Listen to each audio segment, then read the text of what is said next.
Hello students, कैसे हैं आप? कल हमने लास्ट एक वीडियो में पढ़ा था 11th क्लास के एक टॉपिक पर। तो इसमें आपका स्वागत करता हूँ अपने चैनल पर, कपिल तिवारी क्लासेस पर। और आज फिर हम उसी को आगे कंटिन्यू करना चाह रहे हैं। कल आपको शायद याद हो कि कल हमने पढ़ा था कि जो वस्तु होती है वो उसमें अवस्थाओं के आधार पर दो अवस्थाएँ होती हैं, स्थिरावस्था और गत्यावस्था।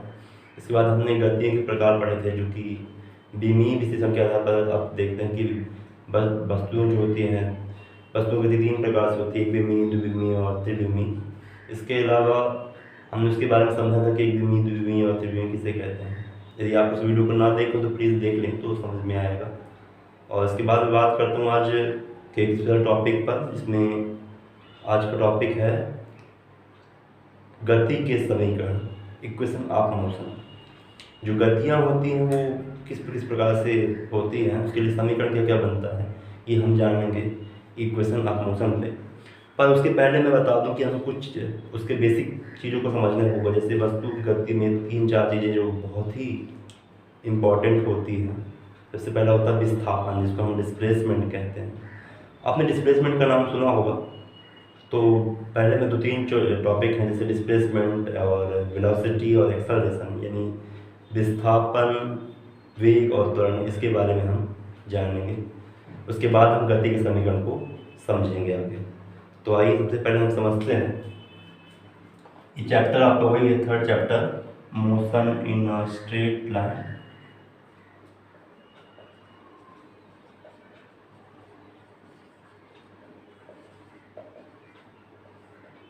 जिसे हम सरल रेखा में गति कहते हैं। तो इसमें इसे पढ़ने के पहले दो तीन टॉपिक हैं गति के समीकरण से पहले। पहला टॉपिक आपका विस्थापन, इसको हम डिस्प्लेसमेंट भी कहते हैं। डिस्प्लेस का मतलब होता है कि वस्तु एक स्थान से दूसरे स्थान तक गति करे, लेकिन उसमें खास बात यह है कि उसमें जो वस्तु है उसका डायरेक्शन क्लियर होना चाहिए। यानी जब भी कोई वस्तु किसी निश्चित दिशा में एक प्रॉपर डायरेक्शन पे अगर वो डिस्टेंस कवर कर रहा है, दूरी कवर कर रहा है, तो उसे हम कहते हैं डिस्प्लेसमेंट। डिस्प्लेसमेंट का मतलब कुछ स्पेशल ऐसा नहीं है। उसमें कोई भी अगर ऑब्जेक्ट एक जगह से दूसरी जगह जा रहा है तो उसमें उसको प्रॉपर उस जगह का डायरेक्शन पता होना चाहिए। यानी हम ये बताना चाहते हैं कि वस्तु की जो विस्थापन है वो किसी भी दो बिंदुओं के बीच की चली गई न्यूनतम दूरी हो सकती है, यानी shorten distance between two point. इससे होता क्या है कि इसमें वस्तु का जो डायरेक्शन क्लियर हो जाता है।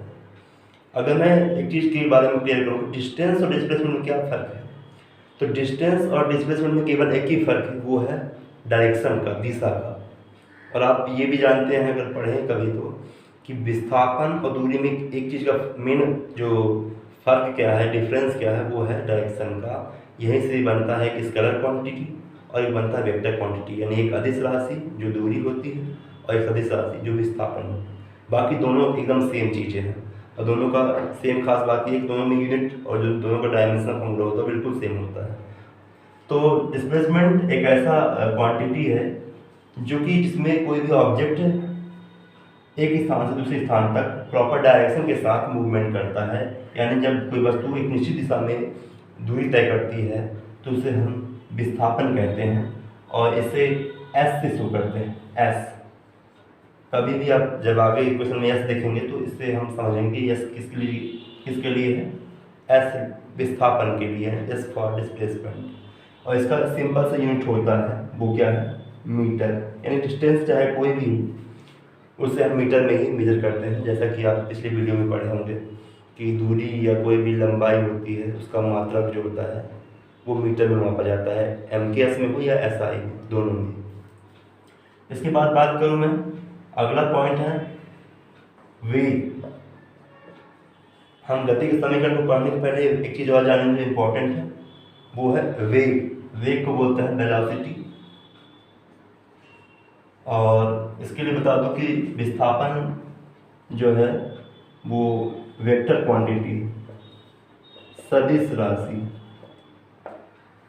उसी प्रकार आगे बात कर रहे हैं हम वेग की। वेग क्या होता है? देखिए, जब डिस्प्लेसमेंट एक टाइम के रिस्पेक्ट में हो, मतलब जब विस्थापन किसी निश्चित समय में हो, तो उसे हम कहते हैं वेग। अगर मैं इसे सिंपली समझाऊं तो ये बोल सकता हूं कि विस्थापन समय के साथ दर्शाया जाए। इसके लिए एक इम्पोर्टेंट पॉइंट बनता है कि पोजीशन टाइम ग्राफ,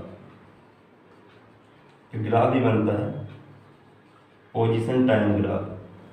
तो जब कोई ऑब्जेक्ट एक टाइम पर कहीं और हो और दूसरे टाइम पे कहीं और हो, तो उसमें डिस्प्लेसमेंट तो होता है लेकिन टाइम के रिस्पेक्ट में समझाता है, तो इसे हम उस वस्तु का वेग कहते हैं। यानी वस्तु के विस्थापन में परिवर्तन की दर, यानी विस्थापन जो है समय के साथ दर्शाया जाए। इसे हम और डिफाइन करने के लिए क्या बोल सकते हैं, वस्तु के विस्थापन में परिवर्तन की दर को वेग कहते हैं। The changes rate in displacement of any object that's called that velocity. जब कोई वस्तु अपना विस्थापन समय के साथ दिखाता है तो उसे हम उस वस्तु का वेग कहते हैं, वेलोसिटी कहते हैं। यह भी एक वेक्टर क्वांटिटीज है। वेक्टर मतलब सदिश राशि, और इसको स्पेशली शो करते हैं v से। नॉर्मली इसको v से शो करते हैं, लेकिन अगर कभी भी दो वेलोसिटी की बात की जाए जिसमें कोई इनिशियल पॉइंट पर हो, फाइनल पॉइंट पर हो, यानी वस्तु प्रारंभिक वेग हो, तो वहाँ पर उसको u से दिखाया जाता है, और जब वेग अंतिम वेग हो तो उसे v से ही दिखाया जाता है। ये भी आपको ध्यान रखना है कि जब वेग दो हो, यानी प्रारंभिक अवस्था में कुछ और हो, अंतिम अवस्था में कुछ और हो, तो उसे शो करने के लिए u और v का इस्तेमाल किया जाता है। प्रारंभिक वेग u और अंतिम वेग v। तो सिंपली है। अब इसके बारे में डिटेल से हम नहीं जाएंगे, अगर कभी समझना हो तो फिर मैं अलग से वीडियो बना के समझा दूंगा। और आप समझ पा रहे कि विस्थापन क्या है, वेग क्या है। इसके अलावा एक चीज़ और जो कि इम्पोर्टेंट है वो है आपका तीसरा, त्वरण, जिसको हम इंग्लिश में बोलते हैं एक्सेलरेशन। और इसे स्पेशली शो करते हैं ए से, इसे भी से, और इसे एस से। देखिए त्वरण क्या है। जैसे हमने बताया कि समय के साथ विस्थापन को दिखाएं तो वो वेग बन जाता है, वैसे ही वेग को अगर समय के साथ दिखाएं, यानी समय के साथ वेग में परिवर्तन होता है, कभी वेग ज़्यादा कभी कम, तो हम इसे सिंपली डिफाइन कर सकते हैं कि वेग जो है समय के साथ प्रदर्शित होगा।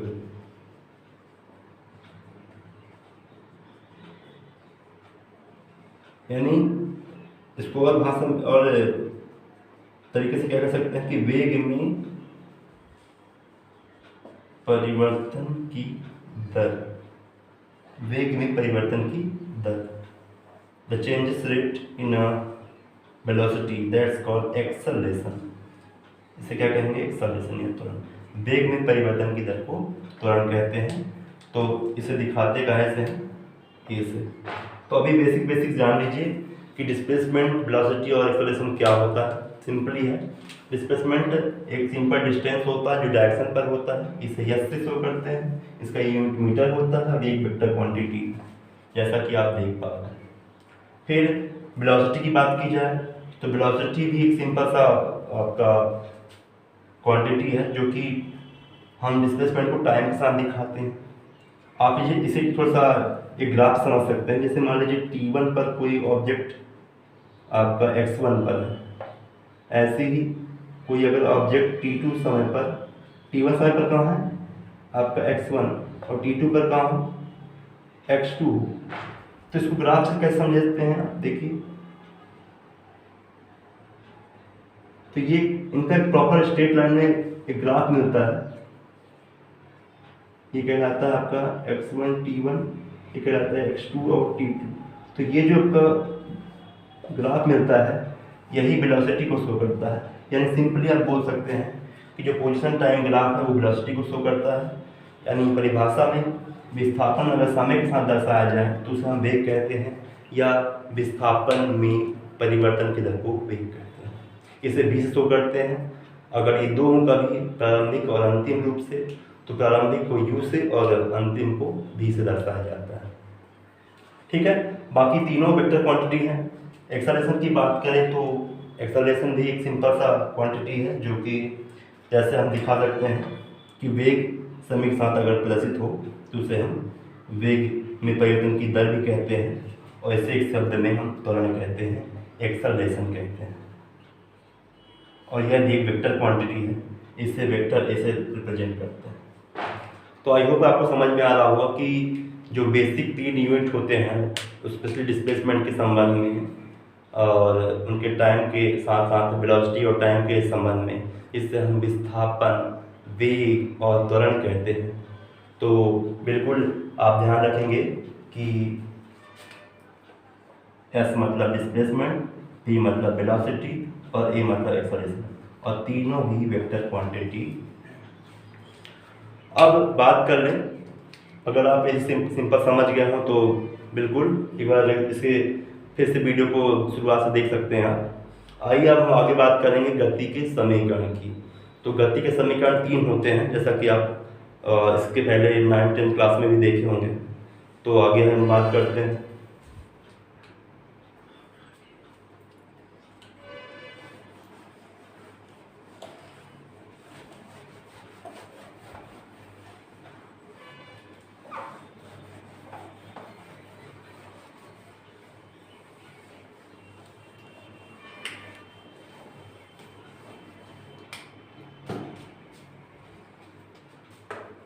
सबसे पहले मैं बता दूं कि गति के जो समीकरण होते हैं 3 होते हैं।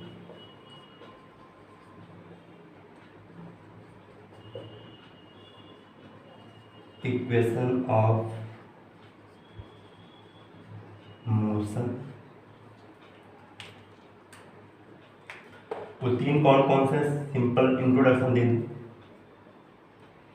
अगर किसी भी गति के लिए अगर डिस्प्लेसमेंट s और इनिशियल वेलोसिटी u और फाइनल वेलोसिटी v, जैसा कि मैंने बताया कि प्रारंभिक वेग u और अंतिम वेग को v दिखाया जाता है। अगर उसमें लगने वाला टाइम t हो और एक्सेलरेशन a हो, तो अगर ये बेसिक क्वांटिटीज बताई जाए तो 3 इक्वेशन बनते हैं, जिसमें हम गति का प्रथम समीकरण यानी फर्स्ट इक्वेशन ऑफ मोशन के रूप में क्या दिखाएंगे, वो है आपका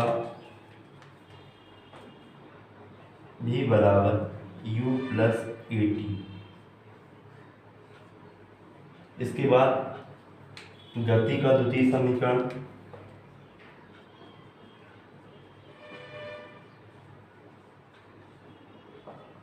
सेकेंड इक्वेशन ऑफ मोशन, और इसके बाद जो है तीसरा गति का तृतीय समीकरण, थर्ड इक्वेशन ऑफ मोशन। तो बात कर ले, सेकेंड इक्वेशन ऑफ मोशन क्या है? s बराबर U T plus half A T का स्क्वायर। इसके बाद थर्ड इक्वेशन है v स्क्वायर बराबर क्यू स्क्वायर प्लस 2as, और इन्हें हमें प्रूव करके दिखाना होगा बाय मैथमेटिकल एक्सपेंशन, गणितीय प्रसार के माध्यम से। तो आइए बात करते हैं सबसे पहले कि गति का प्रथम समीकरण कैसे लाते हैं। मैंने बताया कि अगर कभी भी किसी गतिमान वस्तु के लिए विस्थापन s, प्रारंभिक वेग वस्तु का u, अंतिम वेग v और त्वरण a, तो ये सब समीकरण हमें प्रूव करना होता है। और ये एक इम्पोर्टेंट प्रश्न है आपके 11th फिजिक्स में। 5 नंबर के लॉन्ग टाइप में भी आता है, कई बार शॉर्ट टाइप में अगर कोई सिंगल इक्वेशन पूछ दे तो भी आ जाता है। आइए बात करते हैं गति के प्रथम समीकरण की। तो शुरुआत होती है कि यदि वस्तु के लिए अगर एक्सेलरेशन यानी त्वरण, वस्तु का त्वरण जो हो एक्सेलरेशन वो a है, तो देखिए मैंने डेफिनेशन में बताया था कि त्वरण जो होता है वो वेग में परिवर्तन की दर होता है, यानी त्वरण बराबर हम क्या कर सकते हैं, वेग में परिवर्तन का आशय क्या है, त्वरण बराबर होता है वेग परिवर्तन, मतलब अंतिम वेग माइनस प्रारंभिक वेग, मतलब final velocity minus initial velocity upon time या टाइम डिफरेंस। यहाँ पास टोटल टाइम डिफरेंस टी ही है। आप सबको पता है कि त्वरण को ऐसे दिखाते हैं, अंतिम वेग को v से, प्रारंभिक वेग को u से और समय को t से। तो हमारे क्वेश्चन क्या बन गया, a बराबर v minus you upon T. अब इसको अगर क्रॉस मल्टीपल करें, इसके बट्टे में एक कर सकते हैं आप क्रॉस मल्टीपल, तो आपका A T is equal into simple v minus you, और अगर आप इसे इधर ट्रांसफर करें तो u प्लस ए टी बराबर सिंपल v, या v बराबर u प्लस ए टी हो जाएगा। और ये हमारा पहला इक्वेशन प्रूफ हो गया। सिंपल सा है कि जो बेसिक डेफिनेशन होता है एक्सेलरेशन इन त्वरण का, कि वेग में परिवर्तन की दर की बात जब भी की जाएगी, रेट की जब भी बात की जाएगी, तो टाइम का यूज किया जाता है। टाइम जो है वो आपका डिनोमिनेटर में आता है, हर में आता है। तो त्वरण बराबर क्या होगा, अंतिम वेग माइनस प्रारंभिक वेग, अंतिम वेग v है, प्रारंभिक वेग u है, अपॉन टाइम। तो a upon as equal v minus you upon t, और क्रॉस मल्टीपल से आपका आ गया। अब बात करते हैं सेकेंड इक्वेशन की। तो सेकेंड इक्वेशन के लिए हमें एक बहुत ही इंपॉर्टेंट फार्मूला है, उसे समझना पड़ेगा। मैं आपको पहले एक चीज़ और बता दूं कि कभी भी अगर दो वेलोसिटी, इनिशियल वेलोसिटी u और फाइनल वेलोसिटी v हो, तो उसमें एवरेज वेलोसिटी क्या होता है वो आप समझिए कि अगर इनिशियल वेलोसिटी u और फाइनल वेलोसिटी यानी प्रारंभिक वेग u और अंतिम वेग v हो, तो इनका औसत वेग क्या होता है। तो औसत वेग होता है प्रारंभिक वेग और अंतिम वेग u प्लस v, प्रारंभिक वेग प्लस यानी initial velocity plus final velocity upon 2, u plus v by 2। तो इसी का यूज पे होगा। तो इसे प्रूफ करने के लिए हम समझेंगे फॉर्मूला होता है औसत वेग। देखिए अब वेग के बारे में ज़्यादा डिस्कशन नहीं किया हूँ, अगर अब उसमें हम करते तो बहुत टाइम हो जाता। वेग भी कई प्रकार से होते हैं, औसत वेग और तात्कालिक वेग, बहुत सारे इसके और अंदर हैं चीज़ें, लेकिन अभी सिंपली समझिए। औसत वेग जो होता है उसका फॉर्मूला होता है, एक मिनट, हम विस्थापन की बात करें, फॉर्मूला विस्थापन बराबर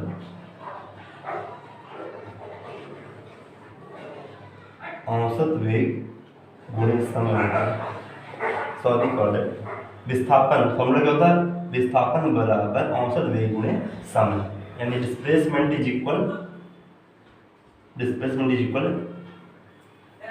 एवरेज वेलोसिटी इनटू टाइम।